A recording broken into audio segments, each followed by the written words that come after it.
हा आहे आजचा आपला चालू निफ्टीचा चार्ट। या चार्टवर तुम्हाला काय दिसतं ॲक्च्युली? या चार्टवरती आपण दोन इंडिकेटर लावले ज्याची मला तुम्हाला माहिती द्यायची आहे आणि आजच्या मार्केटविषयी पण थोडंसं बोलायचं आहे।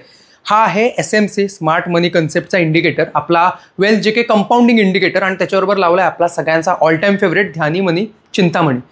चिंतामणी काय दाखवतोय की आता सध्या निफ्टी खाली जाणार आहे, बरोबर? खाली गेली आहे ॲक्च्युली। हा आपण चार्ट मगाशी बघितला असताना तर 24,664 पासून खाली 24,500, 24,600, त्याच्या खाली 24,533 आणि खाली तो आता 24,465 पर्यंत येईल असं आपल्या चिंतामणीने प्रेडिक्ट केलं आहे। दिशा पण तीच चालू आहे, चार्ट खाली खालीच येतोय, निफ्टी खाली खाली येते। याच्यामध्ये ना तुम्हाला इथे FVG म्हणजे फेअर व्हॅल्यू गॅप, OB म्हणजे ऑर्डर ब्लॉक, आणि वरती पण तुम्हाला एक ऑर्डर ब्लॉक दिसत असेल। हे नेमकं काय आहे?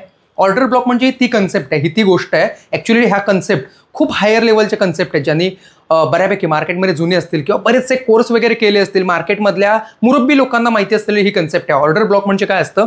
असा एक झोन ज्याच्यामध्ये भरपूर साऱ्या ऑर्डर पडल्या आहेत किंवा त्या साईडला ऑर्डर सगळ्या लागल्या आहेत। म्हणजे काय की याच्या वरती उलट येऊन निफ्टी जाणं अवघड आहे, भयानक अवघड आहे ॲक्च्युली। मगाशी सगळ्यात पहिला हा ऑर्डर ब्लॉक होता, याच्यावरती निफ्टी जाणं अवघड आहे आणि ते तुम्हाला दिसतंय।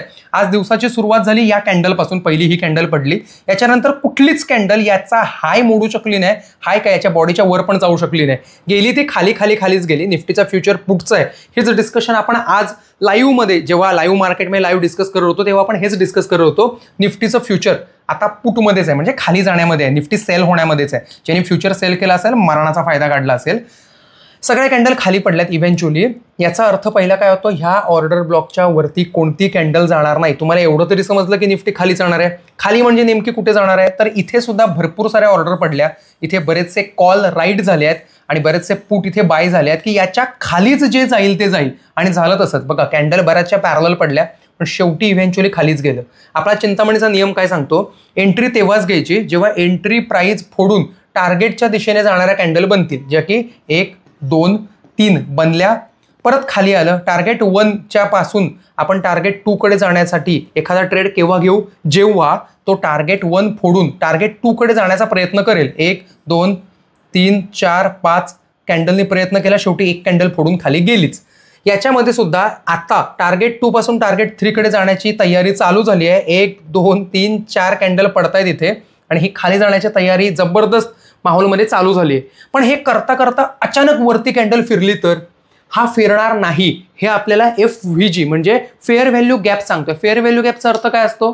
म्हणजे ॲक्च्युअल किंमत आणि आता दिसलेली किंमत याच्यातला फरक। एक्झाम्पल, माझ्या हातात एक घड्याळ आहे, या घड्याळाची ॲक्च्युअल किंमत आहे 1,500 रुपये, पण ही कंपनी, बोट कंपनी ना, ह्या घड्याळाला एवढं प्रमोट करते, मार्केटमध्ये एवढं आणते 2,000, 2,200, 2,500 सांगून 1,500चं घड्याळ ती 2,200 आणि 2,500ला विकते।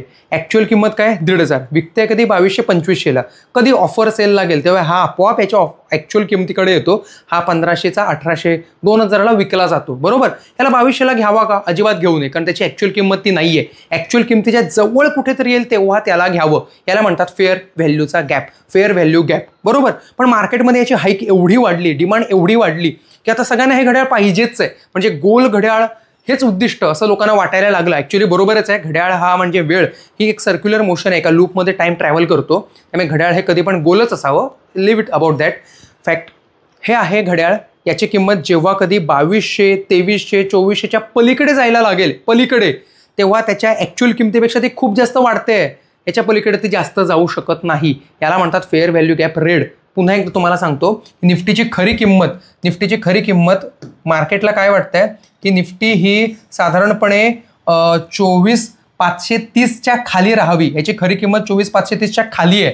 पण जर का ती वर जायचा प्रयत्न करत असेल 24,601ला किंवा 24,650ला वर जायचा प्रयत्न करत असेल तर हा FVG त्याला अडवणार। हा FVG सांगतोय की तुझी खरी किंमत याच्या खाली आहे, याच्या वर नाही आहे। खालीचा दिशेचा बाण दाखवलेला FVG हे सांगतो की तू किती पण खालून जाताना वर ये, तू इथेच पहिल्यांदा येऊन थांबणार आहेस। कुठे? ज्या कॅन्डल झाल्या यापैकी कुठलीही कॅन्डल हा फेअर व्हॅल्यू गॅप मोडू शकली नाही, कारण त्याची एवढी वर येण्याची लेवल नाही आहे असं मार्केटला वाटतंय। याची लेवल याच्या खाली जाण्याची आहे। टार्गेट हे आहे चिंतामणीने दिलेलं, पण आपला SMC इंडिकेटर, कंपाऊंडिंग इंडिकेटर काय सांगतोय? खाली जाताना हा किती जरी वर यायचा प्रयत्न करत असेल तरी सुद्धा फेअर व्हॅल्यू गॅपला त्याला अडकावंच लागतं. इथे त्याला 1 2 3 4 पॅरलल कॅन्डल टाकाव्याच लागतात आणि तेवढ्यात आपण एक्झिट पण करून घेऊ शकतो.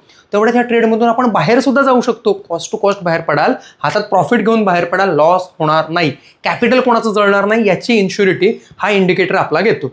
हे आपण बघतोय कशावरती? निफ्टीवरती बघतोय. आता बघू ह्याचा ऑप्शन्सवर कसा फायदा घेता येईल. इंडायसेसच्या ऐवजी ऑप्शन्सवर जाऊ. निफ्टीवर जाऊ. निफ्टी 5 जूनची एक्सपायरी आणि याचा आपण पुट बघू.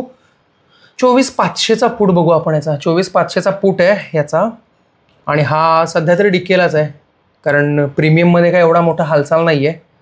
हा डिकेलाच आहे पुट. म्हणजे निफ्टी पडते पण पुट अजून सुद्धा डिकेल आहेत बघा. पुट डिकेल आहे त्यामुळे निफ्टी पडते म्हणून पुट घेऊन बसेन असं काहीतरी वेडपटपणा करत असाल तर तो करू नका. घर जळतं, हात जळतं, कॅपिटल सुद्धा वाईपआउट होतं. हा काय सांगतोय आपल्याला? निफ्टीचा पुट आहे 24,550चा. आता निफ्टी पडते, तुम्ही बघितलात निफ्टी खाली जाते, निफ्टी पडते पण पुट याचा वाढत नाहीये कारण पुट हा तेव्हाच वाढतो जेव्हा बायर अट्रॅक्ट होतात जास्तीत जास्त. पुटचे बायर त्यावेळेलाच तो पुढे जातो. आता पुट सुद्धा राईट झाले आहेत एवढे बघा. याच्यामध्ये सुद्धा आहे ना पुटची एंट्री 172ची आहे आणि त्याचं टार्गेट 131 आहे म्हणजे खाली जाणारं टार्गेट आहे. आपला काहीच फायदा नाही. आपण इथे सेल करून जर का बसलो असतो 172ला सेल करून बसलो असतो खाली इथे बाय करायला तर फायदा झाला असता पण आपण सेलर नाही आहोत. सेलिंगला एवढा मोठा पैसा लागतो. इथे पण फेअर व्हॅल्यू गॅप आहे म्हणजे इथून तो वर येईल. हे फेअर व्हॅल्यू गॅप आहे ना ग्रीनवाली आहे म्हणजे काय याची किंमत कमी झाली आहे याला वाढवा म्हणतोय फेअर व्हॅल्यू गॅप. हे याचा अर्थ वर येईल पण किती वर येईल? फार तर इथपर्यंत वर येईल. समजा एखादा कोण अडकला असेल इथे बाय करून तर त्याला सुद्धा एक चान्स आहे की थोडं वर जाऊन तो एक्झिट होऊ शकतो. फेअर व्हॅल्यू गॅपचे खूप छान अर्थ निघतात ह्या फेअर व्हॅल्यू गॅप. बघा जर का फेअर व्हॅल्यू गॅप इकडचा फुटला पण इथून खाली जातोय, चढण्याची काही शक्यता नाहीये तर तो फेअर व्हॅल्यू गॅप गायब होतो आणि खालचा फेअर व्हॅल्यू गॅप कन्सिडर होतो. कळलं का? ह्या गोष्टी डायनेमिक आहेत, बदलत आहेत. फेअर व्हॅल्यू गॅप स्थिर आहेत. ओबी इथे आहेत ऑर्डर ब्लॉक म्हणजे इथे भरपूर सारे पुट राईट झाले आहेत. इथे बरेचसे पुट राईट झाले आहेत म्हणजे पुट विकले गेले आहेत त्यामुळे ते खाली चालले आहेत बरोबर. त्यामुळे काही झालं तरी हा वर जाऊन याला तर फोडू शकत नाही. याला फोडणं अत्यंत अवघड आहे. फेअर व्हॅल्यू गॅप आहे ना याच्याकडे जाऊन एखाद वेळेस तो पॅरलल कॅन्डल टाकत बसेल, फोडायचा प्रयत्न करत बसेल पण ओबी म्हणजे जिथे भरपूर सारे ऑर्डर पडले आहेत ही लेवल मार्क होते. फेअर व्हॅल्यू गॅप मार्क होते आणि याच्या अनुषंगाने आपल्याला ट्रेडिंग करता येतात. भरपूर साऱ्या गोष्टींचा अन्वय अर्थ काढता येतो. हा इक्विटी कॅश सेगमेंटमध्ये खरंच जबरदस्त काम करतो. पण इक्विटी कॅश सेगमेंट कसा आहे एकदा घेतला की त्याला स्विंग करायला 3-4 दिवस लागतात. ऑब्झर्व करायला वेळ लागेल म्हणून आपण ऑप्शनमध्ये ट्राय करून बघतोय. SMC ऑप्शनमध्ये चालतो, SMC इक्विटीत चालतो, SMC MCEXला चालतो, SMC कुठेही चालतो. हा ॲडिशनल इंडिकेटर आहे. चिंतामणी बरोबर घेऊन याला याच्या अनुषंगाने विचार करायचा असतो. याच्या अनुषंगाने आपल्याला कळतं काही झालं तरी याच्या वर जात नाही, काही झालं तरी याच्यावर जाणं अवघड आहे आणि याच्यावर जाणं अशक्यच आहे. कुठे जाईल? इथपर्यंत जाईल, इथून परत वर येईल. या गोष्टी आपल्याला कळतात. त्यामुळे यात एंट्री घ्यायची नाही एवढं तरी कळतं. प्रॉफिट लांब राहिलं, कॅपिटल तरी जळणार नाही किमान. इंडिकेटर याची इन्शुरिटी 100% घेते म्हणून आपण याला चेक करत होतो कशावरती? इंडायसेस निफ्टीवरती बरोबर. निफ्टीवर 5 मिनिटाला आपण बघत होतो, नाही 3 मिनिटालाच बघत होतो आपण. इथे पडलाय ओबी ब्लू कलरचा. हा काय सांगतो की इथे बरेचसे कॉल घेतलेले आहेत म्हणजे इथून वर जाण्यासाठी निफ्टी बाय झालेली आहे या झोनमध्ये. हा कितीचा झोन आहे बघा? हा आहे 24,525चा झोन आहे. 24,525च्या आसपास इथे बरेचसे निफ्टीला बाय झालेले आहेत, वर जाणारे बाय. हा रेड असता तर आपण म्हटलं असतं निफ्टी खाली जाणारे सेल झालेत, निफ्टीचा फ्युचर सेल झालाय असं आपण म्हटलं असतं, निफ्टीचे पुट बाय झाले म्हटलं असतं. पण हा ग्रीन आहे, सॉरी हा ब्लू आहे, त्यामुळे इथून निफ्टी वर जाणार आहे हे शाश्वत आहे. सध्या तरी मोमेंटम वर जाण्याचा नाहीये त्यामुळे चिंतामणीने लेवल दाखवले नाहीयेत. पण थोड्याच वेळात चिंतामणी सुद्धा हे लेवल बदलून वर जाण्याचे लेवल 100% याचे दाखवेल आणि याचे टार्गेट पडतील आता 24,539 पासून वरचे 24,580, 24,600 वगैरे हे याचे टार्गेट पडतील. त्यामुळे चुकीच्या ट्रेडमध्ये एंट्री घेतली किंवा मी चिंतामणी बघत होतो पण मी मोमेंटम बघितला नाही म्हणजे काय वेगवेगळ्या टाइम फ्रेमवर चेक केलं नाही आणि चुकून एंट्री टाकली असं तुमचं होणार नाही. चुका अजून कमी करायचं काम ह्याने केलंय. अचूकतेकडे जास्त जायचं आहे ना त्यासाठी हे ॲडिशनल ॲडिटिव्ह गोष्टी आहेत. आता बघा निफ्टी वर जायचा प्रयत्न करतोय, वर जाणारच आहे. का वर जाणार आहे? कारण इथे भरपूर सारे ऑर्डर पडलेत. हे ओबी ही अत्यंत पॉवरफुल गोष्ट आहे.